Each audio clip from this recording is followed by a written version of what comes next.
Today, I'm going to show you how to create winning ads for your SaaS company. We'll walk step by step through my ad creation framework and generate ads for a company in real time. This is the same system that I've used to help a recent SaaS client of mine reduce their cost per signup by 76%. I'm Sean Bacastow, and over the past 10 years, I've driven over $50 million in online sales using Facebook ads. Okay, let's dive in. So today we're going to be using Instantly.ai as an example. I have no affiliation with this company. I just think it's a cool product. This is Instantly's site. They're essentially an email marketing software that helps you find prospects and email them. So the first thing we need to be thinking about is what the components of a Facebook ad actually are. Like what are the raw materials that we're going to need? So first off, we're going to need an image or a video. This is 80% of an ad's outcome, okay? So this is the most important part. The second most important part is the headline. People will look at the image, then they'll look at the headline. The third most important part is the primary text up here, and this is basically your ad copy. People will look at the image, then the headline, then the primary text. So we're gonna need all three of these. We'll also need a call to action. I usually don't bother with the description, so we can ignore that for the purpose of this video. And the way that we're gonna create each of these pieces of our ad is to first get in the mind of our customer. And that starts by defining what persona are we actually creating this ad for. So in the case of Instantly, I've already identified 5 personas that use their product. So enterprise sales reps, agency owners, freelancers, founders, and marketers. And once we've defined some personas that use our product, we need to decide who's our hero persona. Like what persona are we going to be gearing our initial ads towards? We don't want to spray and pray. We want to choose a persona, create our initial batch of ads for that persona, and then we can go back and test other personas. So for this video, I'm going to focus on agency owners. I'm an agency owner myself, so I think it will be easy to get into the mind of this persona. The second step in creating our ads is getting clear on what our persona actually wants. And in order to do this, we're going to use my ad copy magic sheet. I actually have a whole different video about this where I go through this exercise in depth. So if you want more context here, go ahead and watch that video. This is the ad copy magic sheet. It walks you through an exercise where you can really get inside the mind of your customer, and then you can plug all of these inputs into ChatGPT and it will spit out ad copy ideas for you. So, these are things like, what are the features? What are the benefits? That's obvious. But then there's like, what are some decision questions that your customers are asking themselves? Testimonials, proof points. And then, we have, what are the challenges your customers are facing? What are the emotional benefits? What transformation are they looking for? What alternatives do they have? Things like this. So I've already gone ahead and filled out this sheet for Instantly, and this will save us some time as we go through this exercise here. And now I'm going to take this and copy. I'm going to go to ChatGPT. I'm going to paste this into ChatGPT, and then I'm going to change this. So I'm going to say, I'm writing ad copy for, the goal of this campaign will be to drive online purchases, let's say online subscriptions for my product. Use their website. So I'm going to grab that. So use their website, Instantly.ai, and this worksheet as references. So I'm going to delete, copy and paste this worksheet here. Okay, then I'm going to copy the worksheet and I'm going to drop it in here. And then I'm going to hit go. And we're going to see what ChatGPT spits out, because I've basically said, write headlines and ad copy for the following angles. And then I've given them a bunch of starters that will allow them to say, here are some ads in a bunch of different styles, or ad copy in a bunch of different styles. And this is going to give me some ideas with which to generate the ad messaging overall for the image, but also the headline and the ad copy. So we see social proof, our product versus the competitors, our product versus alternatives, before and after, problem solution. And what I'm looking for here is what stands out to me as something that I could turn into an ad that people would gravitate toward. It would interrupt their scroll and make them think, hey, maybe this is a product that I should check out. This is for me. So let's look through this. So from hustling for leads to effortless agency growth. I love that. That's something that I'm just going to copy paste this. This is great too. Cold email outreach is tough. We make it easy. Really nice. But I really like this. So we're going to go with this. So now I've grabbed the copy from the sheet and I'm just going to add it here. So now we have a headline. We have our primary text. So now that we have our ad copy, our headline, our primary text, we're ready to use that to inform the image that we're going to create for our ads.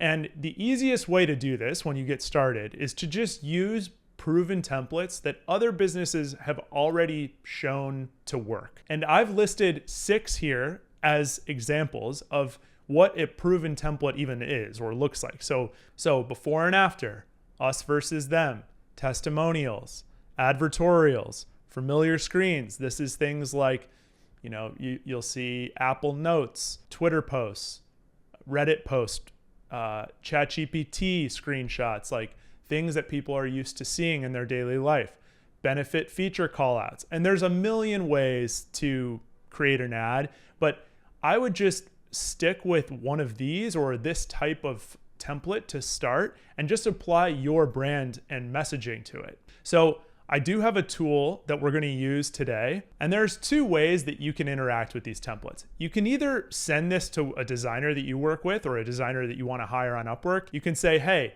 take these templates and apply my brand to them. Or you can use a tool like Static Flow or Creative OS, and you can actually use some of their templates, import them into Canva or Figma, and you can design them yourself. So I'm going to pretend that you don't have a designer to work with, and we're just going to create an ad in real time using Static Flow. So here's Static Flow.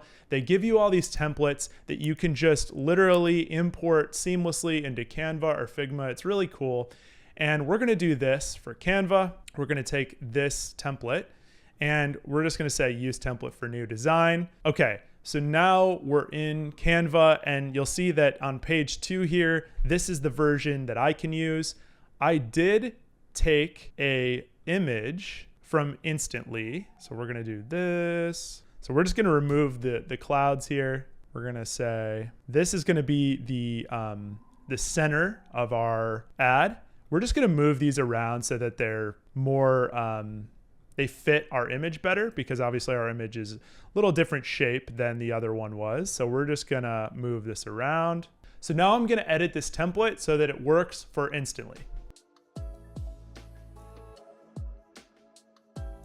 Okay, so in about 10 minutes, we have a brand new ad for Instantly. I'm not saying this ad is a masterpiece by any stretch, but it's something. And this gives you an idea of how you can go from no ads to ads very quickly. And honestly, something like this could perform really well. You don't really know until you test. And sometimes the nicest looking ads don't perform, and something like this performs super well. So this will take you from 0 to 1 very quickly. So now we have our ad copy, we have our ad image, and now we need to set up our campaign. So this diagram shows you how I recommend most companies set up their first campaign. It doesn't have to be complicated or sophisticated. I recommend this campaign setup because it's very simple, it's very easy to set up, and it's in line with the way Meta actually wants you to use their product. So 1 campaign, 1 ad set, up to 6 ads live at any given time. Meta essentially says that after 6 diminishing returns, it doesn't help your campaign. So keep it clean, keep it simple. Now we're going to dive into the ads manager, and I'm actually going to show you how to set this up in the product. So once we're in ads manager, we're going to want to click create, and we're going to come down to sales. If we were Instantly, we'd probably either want it to drive leads or sales, but Meta is very literal. So if we want to sell our product, we're going to choose sales. And then we're going to get 2 options here, Advantage plus shopping campaign. That has its purposes, but most of the time we just want to set up a manual sales campaign. So we're going to click manual, and now you're going to see there's 3 levels to our ad. Like I said, the campaign, we're going to have 1 campaign, we're going to have 1 ad set, and then we're going to have up to 6 ads. So we're going to start at the campaign level. We're going to call it new sales campaign. That's fine. We do not need to select a category because we don't fall in any of these special categories. This can all stay the same. We are not going to create a catalog ad, so we can turn that off. We can keep Advantage campaign budget on, but that's not particularly important for this example. We'll say our daily budget is $25 to start, and we're not going to create an A/B test. We're going to go next. So now we're at the ad set level, new sales ad set. We're going to send people to our website. The performance goal will be to maximize the number of conversions. We're going to use my PureFunnel data set as the example here. The conversion event is going to be purchase. We'll keep dynamic creative off. We do not need that for this structure. Budget, we're going to keep that as is. Okay, now we're to audience controls, and this is kind of where things get interesting. Meta has a feature called Advantage Plus Audience, which they recommend you leave on if you're optimizing for purchases or for leads. So we're going to leave this on. All it means is that Meta is going to go out and algorithmically try to figure out who is the best person or the best people to show our ads to. Who are people who are likely to purchase our product? But we can add some audience suggestions. So basically, this is saying we're looking for people in the US, but we're going to suggest that we know our customers and they're usually about 25 to 40. And for the sake of this example, we're going to say they're men. Basically, and you could add targeting too. So you could say, people who are let's say agency. Okay, so people who are interested in advertising agencies, you definitely do not need to do this. Like Meta basically looks at these inputs and says, we may use them, we may just entirely ignore them. So don't think about this too much. It's fine. Meta is really going towards broad targeting. Broad targeting means age, gender, location, basically moving away from interest targeting. So let's just say for this, we're just going to say, hey, Meta, go out and find us some customers. We think they're 25 to 40 and they're men. Placements, you can define where Meta shows your ads, but I typically go with Advantage Plus placements. This is optimal based on Meta's best practices. They will figure out where to place your ad. And the more options you give them, typically the better. Okay, so now we're going to select a Facebook page and an Instagram account. So now we're going to set up our ad. And the way we're going to do that is we're going to say the format we want is a single image or video. So we're going to keep that selected. Manual upload. We're going to toggle multi-advertiser ads off. This is not really a big deal. It just means our ad's not going to appear in a carousel with a bunch of other companies' ads. And then we're going to set up our creative. We're going to choose an image ad here, and we are going to we're going to drag our new ad into our account. We're going to click next.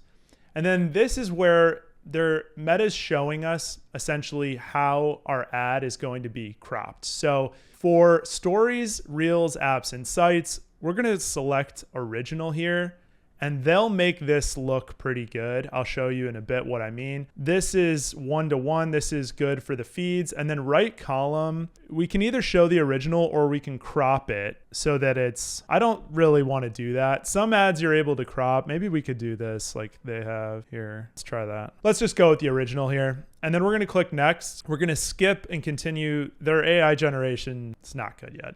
We're just not going to use that. And then they have all these creative enhancements that are offered to you. I would recommend ignoring most of them. In particular, I do not like the music that they choose. Like they chose bridal chorus here. I don't want that. It may be off brand. I don't want that. Visual touch-ups, I will choose. I usually keep that toggled on, and I turn overlays off.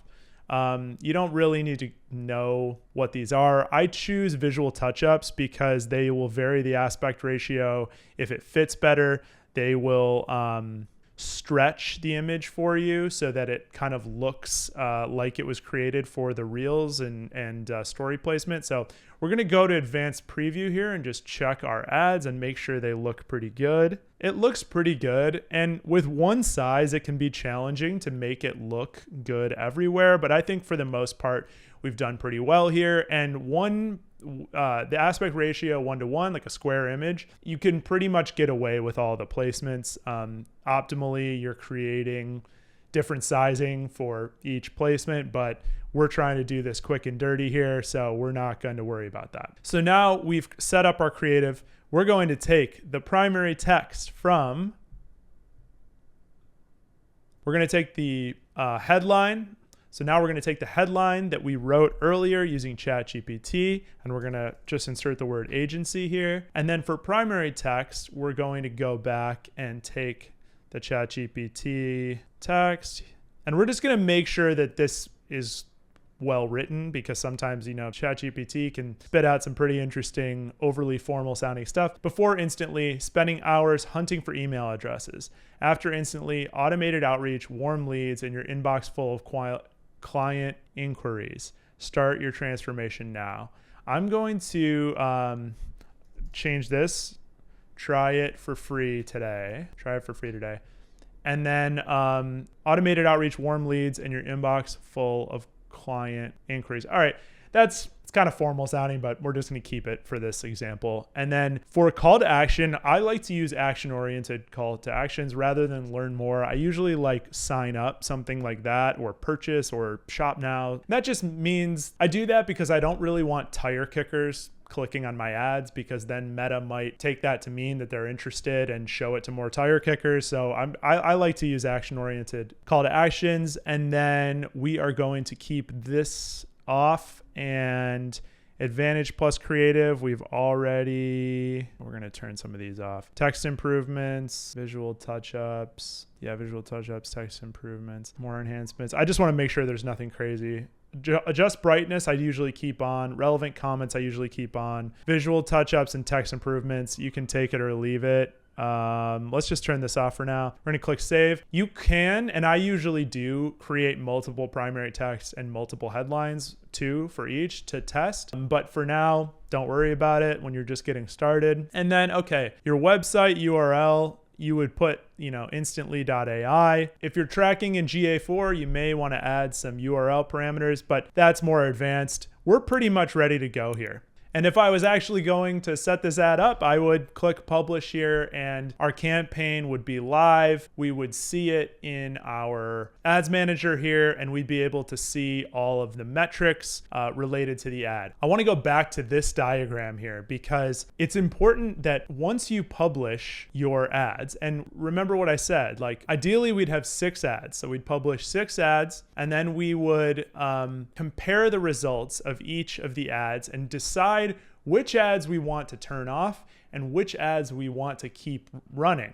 So we're constantly in a process of turning off losing ads, keeping the winning ads running, and replacing the losing ads with new ads that could be winners. And the way that we determine what ad's a winner and what ad's a loser is we look at what ads is Meta assigning ad spend to. If they are giving spend to an ad, that means that they feel that there is a high likelihood that ad will accomplish your optimization goals. So that ad is contributing to people purchasing your product. On the other hand, if an ad is not getting spend, it means that Meta does not think it's going to produce results.